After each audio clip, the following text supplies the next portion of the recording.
हनुमान जी की कहानी। जन्म और माता पिता। हनुमान जी का जन्म अंजनी और केसरी के घर हुआ था। अंजनी एक अप्सरा थी जिनका जन्म श्रापवश पृथ्वी पर हुआ और केसरी वानर राज थे। हवा के देवता पवन देव हनुमान जी के जन्म में महत्वपूर्ण भूमिका निभाते हैं, इसलिए उन्हें पवन पुत्र हनुमान कहा जाता है।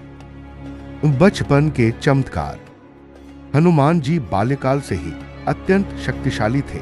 एक बार उन्होंने सूरज को पका हुआ फल समझकर खाने के लिए छलांग लगा दी। इस अद्भुत शक्ति को देखकर देवताओं ने उन्हें कई वरदान दिए, अतुल शक्ति, बुद्धि, पराक्रम आदि। लेकिन उनके शरारती स्वभाव के कारण ऋषियों ने उन्हें श्राप दिया कि वे अपनी शक्तियों को भूल जाएंगे और किसी के याद दिलाने पर ही उन्हें पुनः याद आएंगी। राम भक्त हनुमान।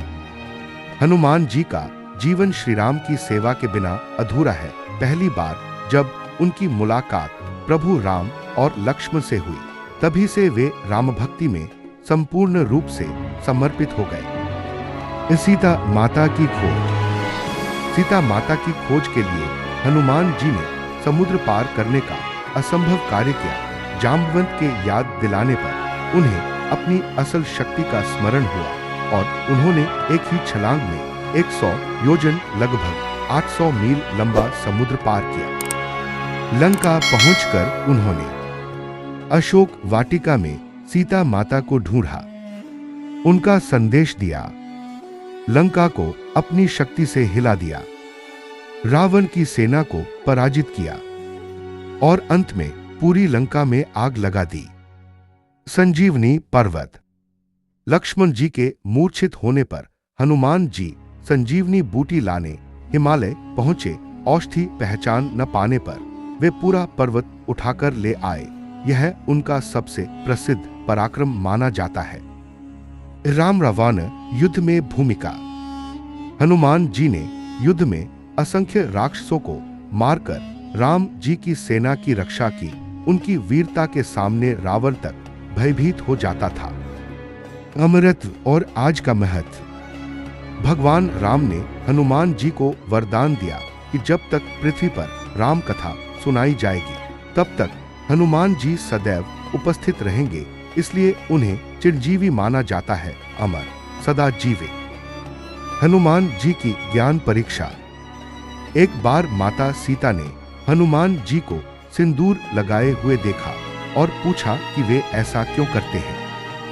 हनुमान जी ने कहा, माता, आप सिंदूर भगवान राम की लंबी उम्र के लिए लगाती हैं। अगर यह थोड़ा सा आपकी रक्षा करता है तो मैं पूरा शरीर सिंदूर से भर दूं ताकि श्री राम की रक्षा और भी अधिक हो सके। इसलिए हनुमान जी को सिंदूर चढ़ाना विशेष शुभ माना जाता है। हनुमान और भीम की मुलाकात। महाभारत काल में जब पांडव वनवास में थे, भीम जंगल में जा रहे थे। रास्ते में एक बूढ़े बंदर, जो वास्तव में हनुमान थे, ने अपनी पूंछ बीच रास्ते में रखी।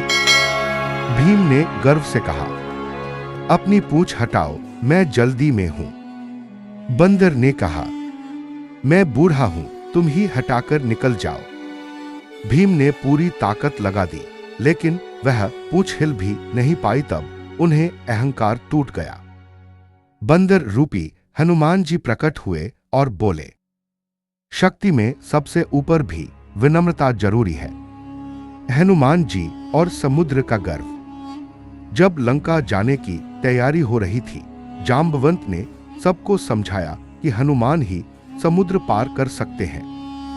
हनुमान जी विनम्र थे, उन्हें अपनी शक्ति पता नहीं थी। जाम्बवंत ने कहा, तुम पवन पुत्र हो, तुम्हारे लिए ये दूरी कुछ भी नहीं। जैसे ही उन्हें अपनी शक्ति याद आई, उनकी देह तेज से चमकने लगी और उन्होंने एक ही छलांग में सागर पार कर दिखाया।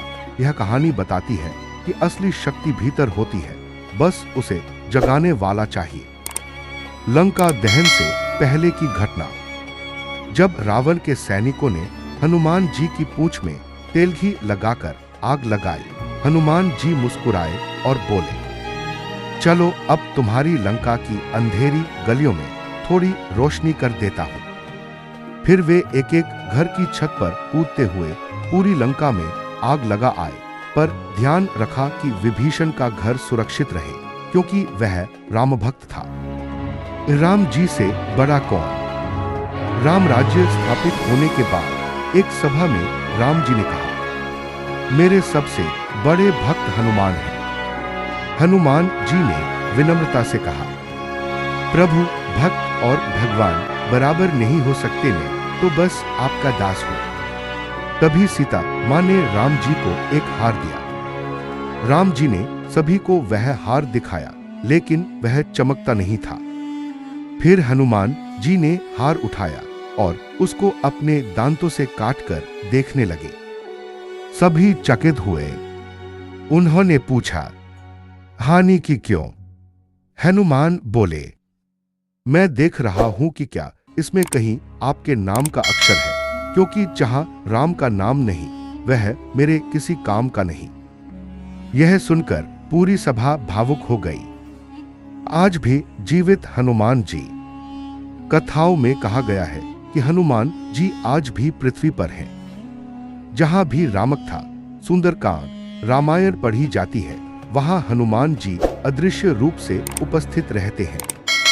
कई संतों ने बताया कि उन्हें असाधारण अनुभव होते हैं, जैसे हवा का अचानक तेज चलना, घंटियों का अपने आप बजना। इसे हनुमान जी की उपस्थिति का संकेत माना जाता है।